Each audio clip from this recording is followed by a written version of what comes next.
Yeah, also guys, my name is Mr. Freeze2244 and I've been meaning to do this video for quite a long time and I just haven't ever got around to doing it. Until now, obviously. I'm doing it now. Because I've been getting requests as well of me doing this sort of thing. So I've decided to make sure I do it. I did write down these notes like 2 or 3 months ago of all the ideas I wanted to do this. But for this particular video, what we're actually going to do is a list of things that I'd like to see in Hitman 3. Things that I would like to see change, things that I'd like to see stay the same, some things I'd like to see brought back, and basically what would improve the experience of Hitman 3 when it eventually does come out. So I don't know whether that may be. I hope that would be this year, but considering we haven't heard anything now, and it's now July, no, not July, sorry, it's April.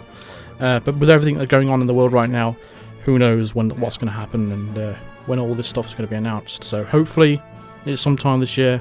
But it might not even be until next year, or even the year after that, which would be a long way away, but it gives them a chance to perfect the game in the way they want it to be. But anyway, the first thing on my list, and this is in no particular order by the way, the first thing on my list, what I thought was important, was it to return to the episodic format. There's a couple of reasons for this, and one of the main reasons is, with the episodic format, it gives everyone a lot more chance to actually play these maps in depth and actually enjoy them to their fullest quality. Well, there's a lot of details in these maps and a lot of things people miss because when they have all the episodes at once, people tend to just rush through each map and just bounce from one map to the other and they say they've completed it within an hour. Now, technically you can go through the entire game with less than an hour while the Silent Assassin.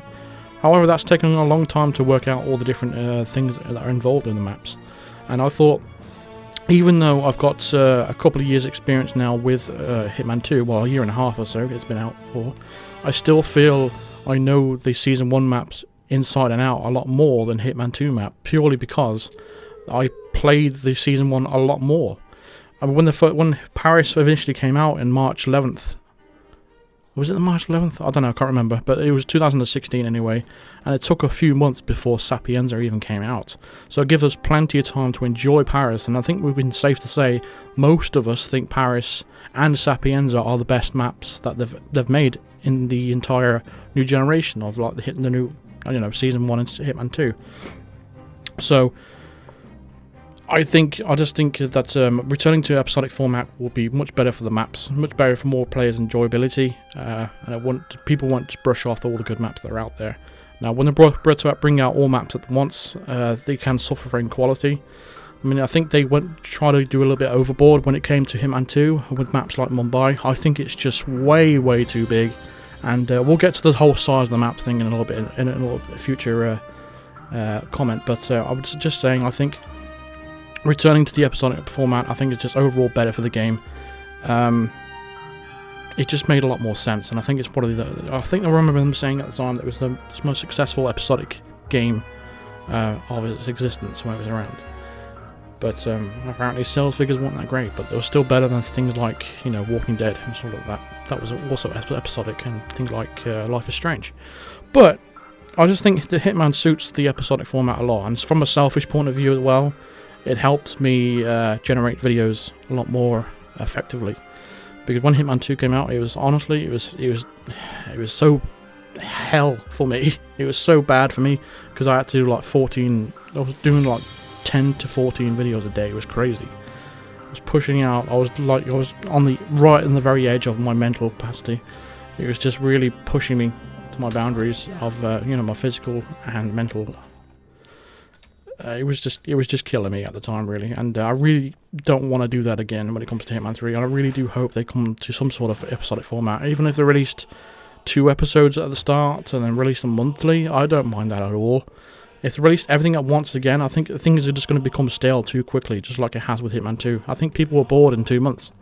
I honestly believe that, and when it was the time of Elusive Targets came out, they had a great start with the Elusive Targets like Sean Bean, but they had so much potential there with Sean Bean, and they didn't take advantage of it, and that was a bit upsetting as well when it comes to Elusive Targets, and it brings me to another point that I was going to mention a little bit later on as well with Elusive Targets. Actually, I'll just mention it now.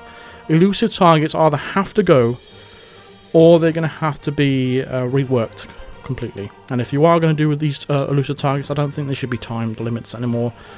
I mean, they've just become stale, and I think it's just lost its special appeal now that it used to have.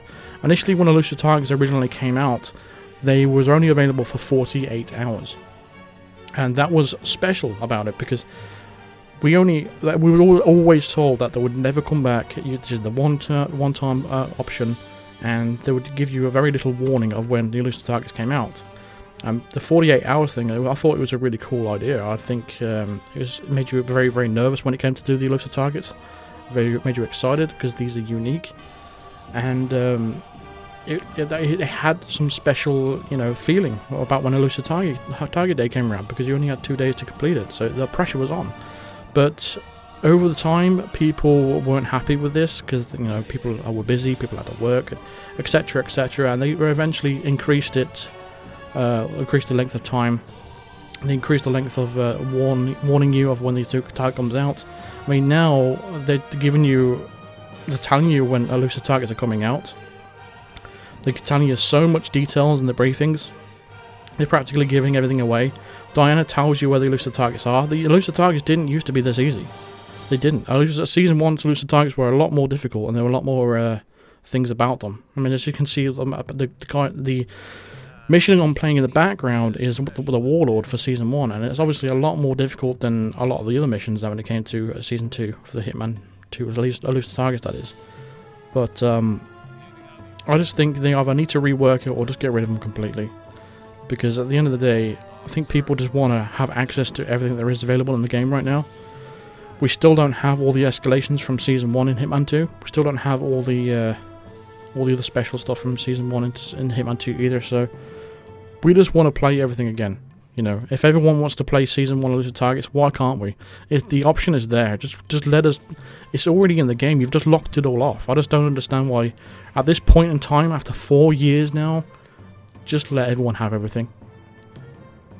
And if your elusive targets are going to continue in the future, then make them. I don't know. Reduce the amount of time for elusive targets availability. And then in a few months' time, then bring them back. But then I don't know how they could rework this. At this point for me, elusive targets is just stale, and I want them to either rework it or just get rid of it. The next point I want to bring up is the more in-depth to escalations, pretty much like the Halloween one from Hitman 2. That was such a great escalation. I think it's safe to say it's one of the best escalations they've ever done. And simple fact that is they wasn't too afraid to mess around with a few things. They messed around with the teleporting idea and stuff like that, and different kinds of exits. And I like the whole idea of that escalation, and I think they should do a lot more themed escalations like that, instead of actually adding in meaningless escalations, a bit like the contract you're seeing in the background here from Mumbai, which I did a few months ago. It wasn't a very good escalation at all. I think it was just crap, to be honest. They just pick out random people to do an escalation. There's no real story behind it. There's no theme. There's nothing going on there's no narrative. There's no real reason you want to go and complete this contract other than to have it completed. Because they're just boring. There's nothing memorable about it. So I really think they should bring back some more escalations and more tailored to themes. And that would be cool. If it was just one a month, where they concentrated on quality rather than just putting out loads of escalations, I think escalations would work out a lot better. I do prefer the 3-level format to the 5-level format. I think it was a good change in Hitman 2, so I really think they should keep with that. However, they really should do more themed escalations and more in depth. Especially better quality, I'm saying. Less quantity, more quality. Next point I've got written down here is smaller maps with a maximum of 2 or 3 targets. And one thing that people really didn't like about Season 1's mission in Colorado is the fact that you got 4 targets. Now, it's not really about the map as such. I mean, it was a hostile map. Yeah, I understand that. But once you've got a disguise on, it's fairly simple. But the fact that you got 4 targets really, really does annoy you. Especially the fact that you've got to print off the mask as well. I mean, they have corrected that in Hitman 2, where you can take any exit now, as long as you've finished it at least once. But 4 targets is so overwhelming, and it's just too much. To me, that's not Hitman, man. I think if you're going to have a target, have 1 or 2. 3 at the most, but 4 targets is ridiculous. To be fair, there's no 4 targets in Hitman 2. They have a couple of 3 target ones though, and the problem with those maps, and what makes me really not like them, like Mumbai and Haven Island, is that all 3 targets are in their own lot. They may as well be in 3 of their own little maps, because the whole areas that they're in, they have their own section of things where they are, if you understand what I mean. I mean, for example here, Vanya Shah, she's got the train station, with Rangan, he's got the whole Rangan tower, and the other guy, he's just wandering around in Mumbai. It's too big. How long it takes to get to one side of the map to the other, I don't understand what their obsession is with huge, massive maps. Yeah, we get it. You're very good at what you do when it comes to these maps, but the more enjoyable maps are the ones that are quite small. Now, Sapienza, however, that is popular. It is big. It is a big map. But everything takes place in one area of the map, which is the mansion. And if you used, I think it wouldn't have been as good as if both targets were on opposite sides of the map. And I think the way they've done that sort of mission, that's what they should be doing. If they're going to make big maps, then tailor the the targets around some sort of area rather than blossoming them out all across the map. That takes you 2 minutes to run to the other side of the map. That's boring. That's tedious, and especially when you've got all these challenges to do, and you get into one side of the map to the other, it's just annoying. Probably not explaining any of this very good, but I'm just going by what I'm thinking at the time. Right, moving on. I think in Hitman 3, challenges that are actually challenges. I think when it came to Hitman 2 and Hitman Season 1, there was a lot of challenges that weren't really challenging, really. Like for example, Haven Island, you got to pick up 2 fish. That's what one of the challenges. You got to pick up a fish before it swims away. I think you've got to pick up another one as well to get another challenge or something like that. But challenges like that, they are not challenges. They need to get rid of these bloated. That's what it's for, really. It's just to bloat up the amount of challenges they have. They can say 75 challenges in this map, but in reality, there's only about 15 or 10. That's even half challenging. I mean, the biggest challenge in Hitman overall is the Silent Assassin suit only. So that's a challenge. But when it comes down to something like break into the basement of this building, or destroy the virus in Sapienza, that's not challenging, man. They need to rework the challenges, I think. I think that some of them are a bit too simple, even though this is literally how I make a living. But yeah, that is something I would like to see change. If challenges are here to stay, they need to be more challenging than they are right now currently. And not get rid of all the tedious challenges like in Haven Island, which I still haven't done yet. Is I think you got to destroy all cameras. I think there's like 40 of them. And you got to do all that in one run as well. Who wants to do that? The things that where you have to go and search for stuff, or take out 40 of this, knock out 10 of this, or go and shoot birds or something like that. People don't want to do that. Seriously, guys, people don't want to do that kind of thing. It's boring. There's really no thrill or no enjoyment of doing it. I still haven't done it to this day in Haven Island. I just don't see the point. Just for the sake, I think it's called the Big Brother Challenge. Like, I don't see the point of it. It's just busy work, if you can call it that, at the end of the day. And I don't really want to be messing around with that. Something like Whittleton Creek, for example. That mission could be so much better if you just remove the whole clues thing. I think people will enjoy Whittleton Creek. But the reason why people don't want to play the mission all the time is because you've got to find 3 clues. Because you have to do that as why can't you just be an optional objective? If you've already done it once, why can't it just be an optional thing in the future? Because people don't want to be doing that every time. People are going to be digging up that cigar box. People are going to get the evidence from that guy's shed. People are going to be doing the same thing again and again and again, just because it's the shortest way of getting the clues. There's no variation to it. It's just boring. And that's the sort of thing that I don't want to be included in Hitman 3. Right, next is more inventory slots, or let us have the lockpick coin and fiber wire by default. This is something that was mentioned in the community as well over the past, well, since Season 1 really. We've only ever had 2 slots available for us to bring into a mission, so we've got so many items in the game now. You got so many different variations of each thing, like melee weapons and things to open doors, It's got so many different variations of everything, but we can only bring 2 items. And you don't want to get rid of your coins because it's a valuable tool. And you don't want to get rid of your lockpicks. Most of the missions in Hitman 2 require a lockpick. It's probably the most powerful tool in Hitman 2. And I would go by that. The lockpick is always in my inventory when it comes to Hitman 2. Because there's so many locked doors in Hitman 2. And you're always going to need your lockpick. So, it's got no room for anything else. So you've got smuggle points, yes. But, again, you can only bring in 1 item. What else is there? What else can you bring in? Why can you go around the map and pick up like 100 items and stick them in your pocket, but you can only bring in... There's only enough room for 47's pocket for 3 coins and a lockpick at the start of the mission. How much space is that possibly taking up? And who is using the fiber wire after that? Apart from challenges, when is you ever going to use the fiber wire? It's going to be a very rare occasion when you actually are going to use that. So, again, I would just try and... I don't know. You have the argument of if they do change it and they give you more options, then it kind of spoils the creativity of the whole thing. But no, I don't believe that. I think if you just give us at least 1 extra slot, give us 3 slots or something, or 4.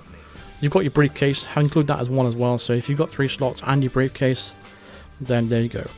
That's what I think they should do. But if they stick to this 2 slot format, then I think they should really cut down on some of the items they unlock. Next thing I want to mention is the rating system. The rating system I've never been a fan of from Season 1, and Hitman 2 it's not really improved much.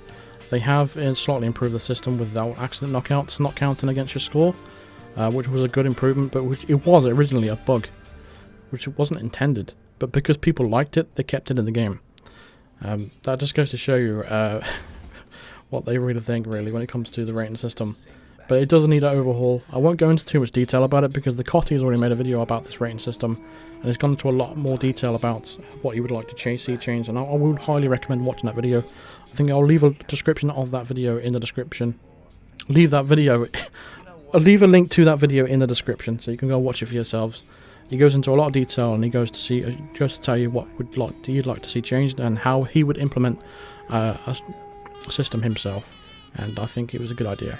So I reckon you should go over there and watch that to get his opinion on that. The whole stuff with regards to the rating system has gone into detail by a lot of people, and I don't want to go into too much detail right now, but let's move on.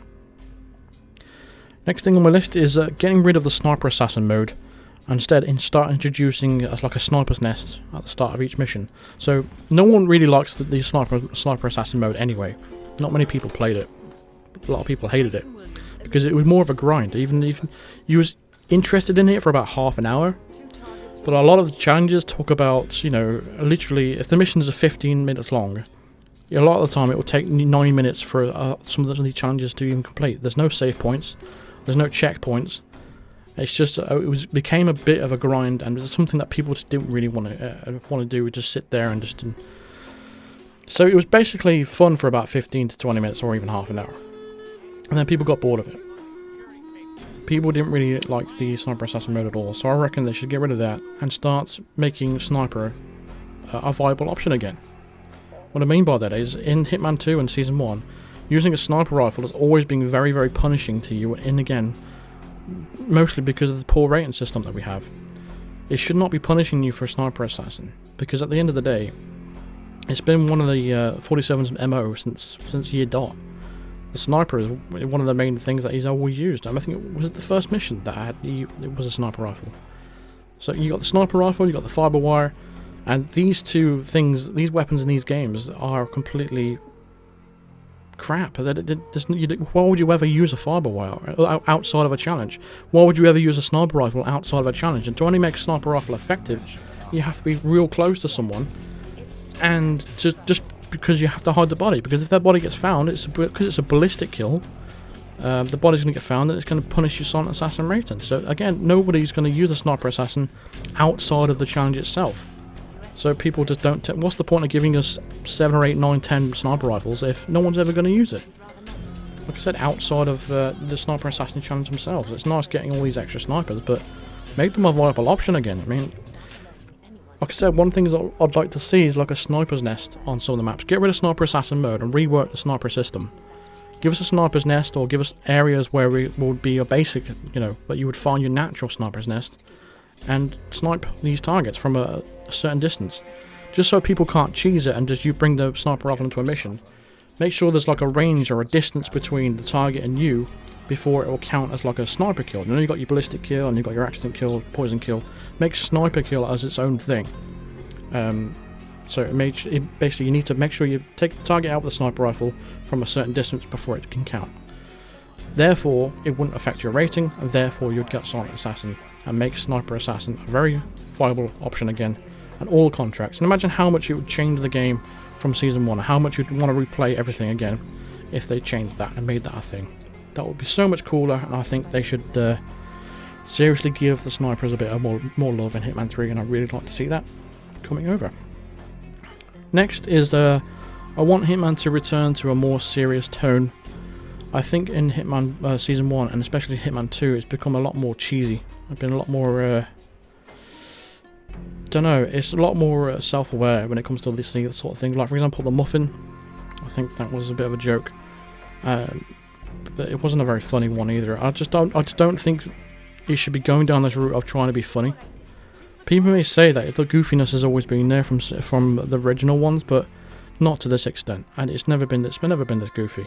It's always had a serious tone. I mean, look at Blood Money, for example, and Contracts, for example. They were very, very dark games. I would like to see it become more of a darker tone to the game rather than doing this jokey stuff. Stuff like bringing a snowball to the mission, it seems really silly to me. It's something I'm never ever going to use because it's just moronic. I just don't see the point of it. It's a funny joke for like 5 seconds. But I'd like to see a return to more serious tone in the future Hitman, so let's see what happens. The last thing that I wanted to mention is letting us carry over all the unlockables from the previous 2 games without having to do the same challenges for a 3rd time. People don't want to be doing the same challenges again and again and again of challenges of unlockables that we've already done. A lot of people have gone through Hitman 2 and they've had to go back to the Legacy Pack to go do all the challenges over again to unlock those original items that they already had. And a lot of the items in Hitman 2 were just Mark II variations of the Season 1 stuff, so they really should get rid of the whole Mark II, Mark III stuff and just give them to us anyway. If you have a save file or if you have like our interactive account, let's transfer everything over or something like that, or I don't know how you want to do it, but just let us have everything from Hitman 3, Hitman 2 and 1 in Hitman 3. So in Hitman 3, everything is going to be brand new, and we don't have to unlock the same things and have a stupid Mark II sticker on it, which became a meme, which they really did hammer it down when they brought out that briefcase with a Mark II sticker on it as well. Again, it's something that I'm not personally interested in when it comes to hilarity or being funny. I don't think that's very funny. I think at the end of the day, they should be more aware of the fact that people joke about these things because they're silly and they're stupid. You even brought back a briefcase that was actually, we won't go into that. But anyway, that's pretty much that's covered on my list. When it comes to, I asked my community in my Discord channel to see what they wanted to see in Hitman 3, and someone made an interesting suggestion of the contract randomizer. Now we have a thing in the community at the moment. I think TheKotti made it. He come up with a system where you can create your own contract by randomizing the targets and or the map, for example. Randomize the maps. And you have to kill them in a random way, in a random disguise, and you have restrictions as well. If they implemented that sort of thing within the game, it would make playing each mission different every single time. And if they come up with their own system of doing that, it'd be so much better. I think that would be really, really cool, and I think it would be a really great idea if they implemented something like that in Hitman 3, like a contract randomizer. So if you go into Paris, you're going to have a random 2 people to take out in a random way, and you got to do it in a random disguise, and you have restrictions on top of that as well. A bit like an instant escalation, as you call it, if you want. But that would be a really cool idea, I think. Next suggestion was dual wielding pistols. Obviously that was a big thing for the community. People want to see that brought back because it was a staple of 47, with a tool, dual wielding pistols. I can agree, but I don't see that coming in Hitman 3. I think they're going to hold off on these sort of things until they revamp the game again. An unsuppressed silver baller. I kind of like the idea of having like a suppressor on a weapon and giving us the choice to unscrew it and turn it off. That would be a good idea. I'm not sure if they can implement that sort of thing, but I'm like, I wouldn't mind seeing that either. But that's pretty much everything we've got for our list. That's everything I went through. I probably missed some anyway, when I'll probably think of some new things later as I do. And I've probably dribbled on a lot during this video because I'm not very good at explaining stuff. But I really didn't want to write a script down because I always sound robotic when I do that. So let me know your thoughts in the comments as well, what you would like to see changed in Hitman 2. I know this has been a long video, but thank you very much for listening to me all this time. It's been a long video, but I really do appreciate your time and your patience. I would like to see your comments in the videos as well, to see what you'd like to see in Hitman 3, and all your thoughts and opinions on what I've said. But for now, that's going to do it for this video, so thank you very much for watching. Feel free to drop a like on the video if you enjoyed it. Subscribe if you are brand new to the channel, and hit the bell notification to be notified of all future videos and live streams. And consider supporting me on Patreon, or even becoming a member of the channel by clicking the join button below, or clicking the link in the description. And when you click the link in the description, you'll see all the details of all the different perks you can get with each membership level. Again, I appreciate all the support recently, I really do appreciate it. Thank you very much for watching, thank you very much for listening, and I'll see you guys in the next video, whenever that may be. Cheers.